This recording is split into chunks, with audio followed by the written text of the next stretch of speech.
While he was the king of the gods, his rule was marked by constant challenges, from rebellious mortals to jealous deities and his own unquenchable desire for love and control. Zeus was both a protector and a tyrant, a figure who inspired awe and fear. His thunderbolts were a symbol of justice, but they were also a tool of destruction. He fathered countless children, both mortal and divine, and his many affairs often sparked conflict among the gods. Yet, despite his flaws, Zeus's rule brought stability to a chaotic world. Under his reign, the gods established order, overseeing the realms of humans and maintaining the delicate balance between earth, sea, and sky. The myth of Zeus and the Titanomachy isn't just a tale of war. It's a story about the cycles of power and rebellion. Just as Zeus overthrew Cronus, who had overthrown Uranus, Greek myths suggest that even the mightiest rulers are vulnerable to the forces of change. Zeus's story reminds us that leadership comes with its own set of challenges. It's not just about gaining power, it's about maintaining it, often at great cost. Zeus's rise to power is one of the most thrilling tales in mythology, filled with battles, alliances, and sacrifices. But what do you think? Was Zeus a just ruler, or was he simply another tyrant destined to fall like the Titans before him? Let us know your thoughts in the comments below. Don't forget to like this video if you enjoyed this dive into Greek mythology, share it with fellow myth lovers, and subscribe to our channel for more epic tales from the ancient world. Until next time, remember, the gods may rule from above, but their stories remind us of the struggles we all face below. Imagine having a wish so powerful that everything you touch turns to gold. Sounds like a dream, right? But for King Midas, this dream turned into a nightmare. Let's dive into his tragic story. Once upon a time, King Midas ruled over a prosperous kingdom known for his wealth and opulence. But Midas wasn't just content with riches. He wanted more. He wished for the ability to turn anything he touched into gold. One day, the god Dionysus appeared before him and, impressed by Midas's devotion, granted him the wish. At first, Midas was overjoyed. Everything he touched, his food, his treasures, his furniture, transformed into gold. His wealth grew beyond imagination, and his joy knew no bounds. But soon, Midas realized the curse of his wish. He touched a rose, gold. He touched his food, gold. Desperate for a meal, he tried to drink water, gold. In horror, Midas realized that even his daughter, whom he loved dearly, turned into a lifeless golden statue when he touched her. Furious with the consequences of his greed, Midas begged Dionysus for mercy. The god, seeing the king's suffering, told him to wash in the river Pactolus. And in that moment, Midas's golden touch was taken away. The river's waters, now imbued with Midas's curse, carried gold downstream, forever tainting the land. King Midas's story is a reminder that greed often blinds us to the consequences of our desires. His once prized gift became his greatest curse, teaching us that not all treasures are worth the price. If King Midas's tale of power and greed left you thinking, make sure to subscribe for more epic Greek myths and their timeless lessons. Stay tuned for more stories of fate, love, and the gods' wrath. What would you do if you gave up everything for love, only to be betrayed by the one you trusted most? In the Greek myth of Medea, love led to ultimate revenge, and the consequences were deadly. Let's dive into this tragic tale. Medea, a sorceress of immense power, fell in love with Jason, the leader of the Argonauts, when he came to her homeland seeking help. Medea, who was deeply in love with him, used her magic to aid him in his quest for the Golden Fleece. She betrayed her own family, murdered her brother, and helped Jason achieve his goal, all out of love for him. Once Jason had the fleece, Medea fled with him to Greece, where they started a life together. But as time went on, Jason's love for Medea faded. He decided to marry Glauce, the daughter of Creon, the king of Corinth, in an effort to secure a more powerful position. Medea, heartbroken and furious at the betrayal, decided to exact her revenge. She used her powers to craft a poison so deadly that it would burn Glauce alive when she put on a beautiful dress that Medea had sent her as a gift. But Medea didn't stop there. In her grief and rage, she murdered her own children, Jason's children, to ensure he would suffer the most for his betrayal. The pain of losing everything she loved was unbearable, and Medea, having left nothing behind but destruction, fled to Athens, leaving Jason to wallow in his sorrow and regret. Medea's story is a tragic reminder of the destructive power of betrayal and the extreme lengths to which love can drive someone. Sometimes love is not only blind, but it can also lead to devastation and vengeance. Does Medea's vengeance leave you thinking about the darkest side of love? Subscribe for more ancient Greek myths filled with twists. You've heard of a goddess whose beauty was unmatched. But what if I told you that her beauty wasn't what it seemed? In fact, her allure led to some of the darkest consequences in ancient myth. This goddess, adored by many, held the power to captivate anyone with a mere glance. She was so beautiful that her charm could sway the gods, kings, and mortals alike. But this beauty came with a deadly price. The goddess we're talking about is none other than Aphrodite, the Greek goddess of love and beauty. While she is often depicted as the epitome of grace, sensuality, and allure, her beauty was more of a curse than a gift. Aphrodite's powers extended beyond just physical beauty. Her charm was irresistible, but it came at a cost. Her very presence could bring turmoil. Many heroes and kings fell victim to their obsession with her. Take Paris, for instance. His decision to choose Aphrodite as the fairest of the goddesses set in motion the events that led to the Trojan War. His desire for her beauty caused the death of thousands and the fall of Troy. But Aphrodite's beauty didn't just destroy men. It could break gods, too. The tale of her and Ares, the god of war, exemplifies this. While Aphrodite was married to Hephaestus, the god of blacksmiths, her passionate affair with Ares led to chaos among the gods. Her beauty wasn't just about attraction, it caused jealousy, betrayal, and ultimately destruction.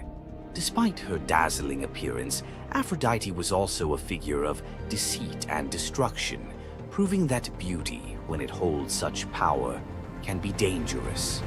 It's no wonder the ancient Greeks warned that appearances can be deceiving. Aphrodite's beauty may have dazzled the world, but her story teaches us that sometimes what's on the surface can mask a much darker reality. So, was Aphrodite's beauty a blessing or a curse? The myths suggest that beauty, when wielded by the gods, is never what it seems.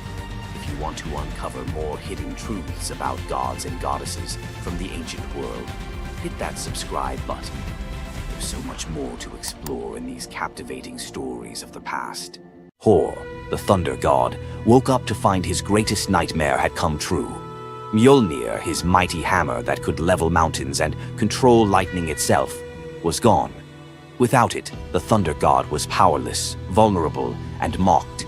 The weapon that defined his very identity as protector of Asgard had vanished without a trace. But what happened next would humiliate him more than any defeat in battle. To get his hammer back, Thor would have to do something that went against every fiber of his warrior identity. You won't believe the disguise he ends up in. It all began on what should have been an ordinary morning in Asgard. Picture Thor reaching for the leather grip that had been at his side for countless centuries, his fingers closing around nothing but empty air. The spot where Mjolnir should rest felt cold and wrong, like a missing tooth that your tongue keeps finding. Thor's morning routine, as predictable as sunrise over Asgard's golden halls, shattered in that single moment of realization. The hammer forged by dwarven masters, the weapon that could summon lightning and level mountains, had vanished without so much as a whisper of sound. The initial shock hit Thor like a physical blow. His hand remained suspended in space, still reaching for what wasn't there. Then panic crept in. cold and relentless. He let out a blood-curdling roar of sheer rage, the whole palace trembling. Without Mjolnir, he was powerless, vulnerable, and mocked, stripped of the weapon that made him Asgard's primary defender. The enemies that prowled the borders of the Nine Realms knew about his mighty hammer. They counted on Thor's strength to keep them at bay. Now that strength was gone. Word spread through Asgard's halls faster than wildfire. The other gods gathered in emergency council, their faces grave as they grasped the full scope of the crisis. Odin's ravens had brought no news. The watchmen at the gates had seen nothing. Mjolnir had simply disappeared, as if it had never existed at all. The assembled gods understood what Thor's loss meant for their realm. Asgard stood vulnerable, its greatest protector reduced to a shadow of his former self. Loki stepped forward through the crowd of worried gods, his familiar, cunning smile playing at the corners of his mouth. He offered to investigate the theft using his shape-shifting abilities, volunteering to venture where other gods could not go undetected. The council accepted his proposal immediately, desperate for any lead in their search. Thor watched his brother prepare for the mission, knowing that Loki's success or failure would determine his own fate. Loki first borrowed Freya's magic feathered coat, allowing him to fly in falcon form to Jotunheim without raising alarms. Each dead end pushed Thor deeper into desperation. He imagined facing his enemies defenseless, their laughter echoing as they realized the thunder god carried no thunder. The trail finally led to the most dangerous territory of all, Jotunheim, the realm of the giants. Loki strode into the council chamber with the confident gait of someone who had solved a mystery, but his expression carried an ominous weight. The giant Thrym, lord of the frost giants, had openly boasted about his theft from his massive throne of ice and stone. He had buried Mjolnir 8 leagues beneath the frozen earth of his realm, thrice deeper than any giant's hall, he claimed, placing it where even Thor's strength would be useless. Thrym had what he thought was a simple demand for the Norse gods. He wanted the beautiful goddess Freya as his bride in exchange for the hammer's return. The giant had fixated on her legendary beauty and grace, convinced that possessing both Mjolnir and the goddess of love would make him the most powerful being in all the 9 realms. His arrogance knew no bounds as he described his elaborate wedding plans to Loki, speaking of golden halls and feasts that would last for weeks. Thrym believed the gods had no choice but to accept his terms. When Loki spoke to the council about Thrym's demand, the council fell silent. Freya's reaction shattered the tense quiet that followed Loki's report, causing her rage to break the Brysinger necklace, its gems scattering across the floor in glittering fragments. She declared she would rather throw herself into the deepest ocean than marry the frost giant who dared make such a demand. The gods found themselves trapped in an impossible situation. They could sacrifice one of their most beloved goddesses to a giant's lust, or they could leave Thor permanently weakened and Asgard vulnerable to every enemy that prowled the borders. The council erupted in frantic debate. Some suggested launching a full assault on Jotunheim, but Thrym's fortress was impregnable and his army vast. Others proposed trickery or negotiation, but every path led to either devastating war or humiliating surrender. Heimdall, the far-seeing guardian who watched over the Rainbow Bridge, had remained silent throughout the heated discussions. When he finally spoke, his words stopped every conversation in the hall. His suggestion was so outrageous, so completely unthinkable, that even Loki's jaw dropped open in shock. The gods stared at Heimdall as if he had lost his mind, but they were out of other options. What he proposed, however, would challenge everything Thor stood for as a warrior. Heimdall's words hung in the air like a challenge to the very foundations of Norse honor.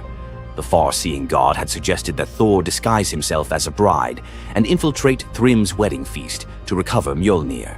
He spoke with calm authority, tie housewife's keys about his waist, and pin bridal jewels upon his breast.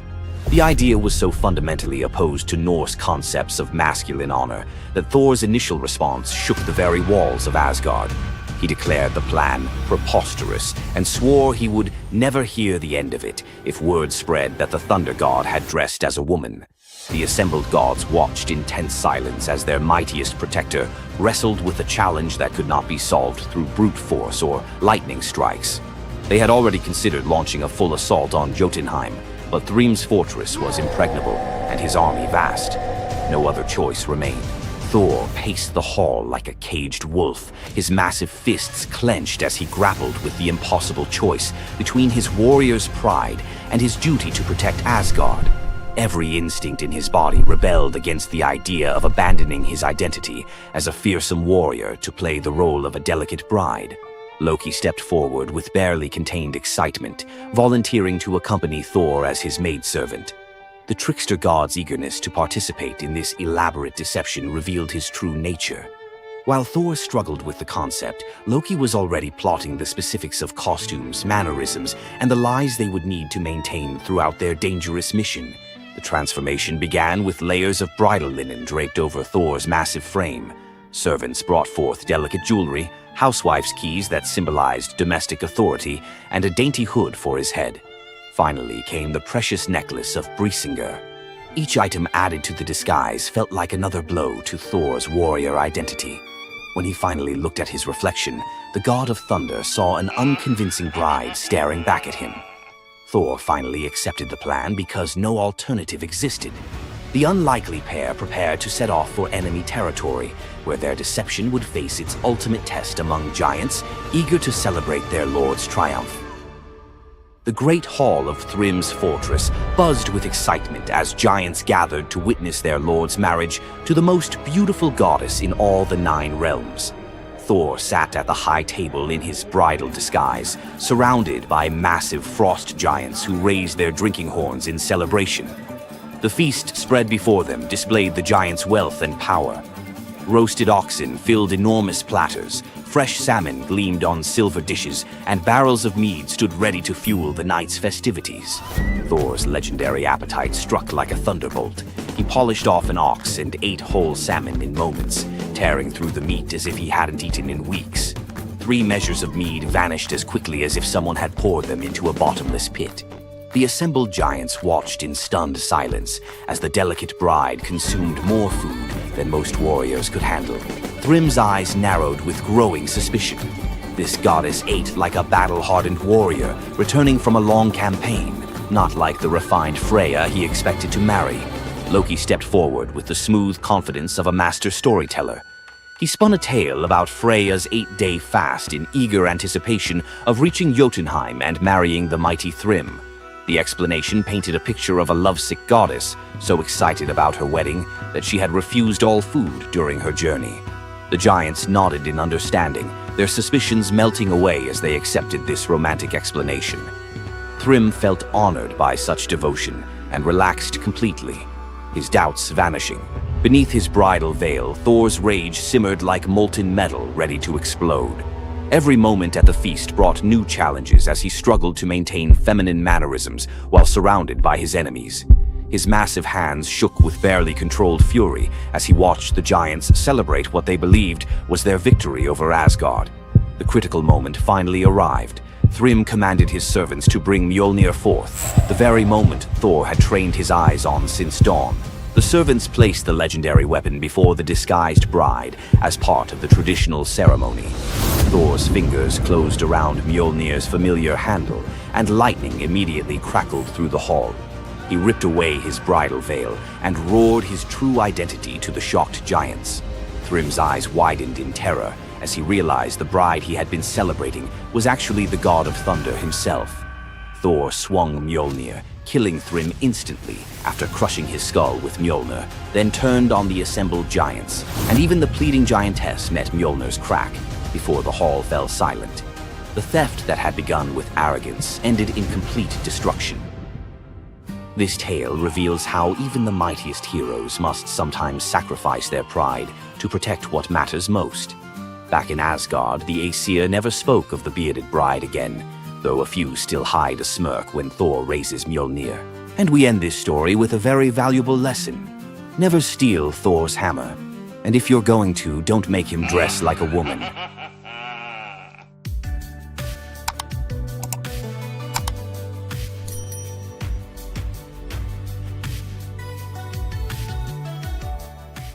You thought fairy tales were magical. Think again. The real origins of these classic tales are disturbing, gruesome, and filled with horror. Many of these stories have been sanitized for modern audiences, but their original versions were filled with betrayal, curses, and brutal consequences. From Pinocchio's horrifying fate to the true story of Bluebeard, let's dive into the darker side of fairy tales that history tried to erase.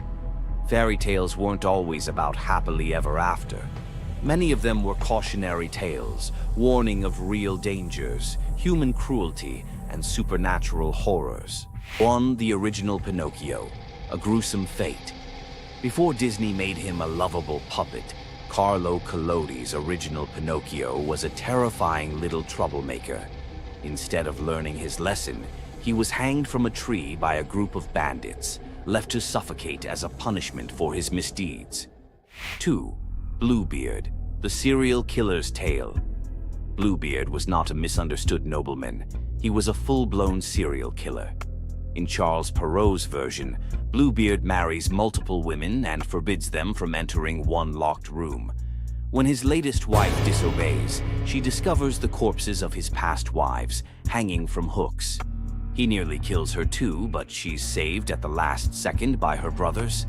Some believe this gruesome tale was inspired by real-life figures like Gilles de Rais, a nobleman convicted of horrific crimes.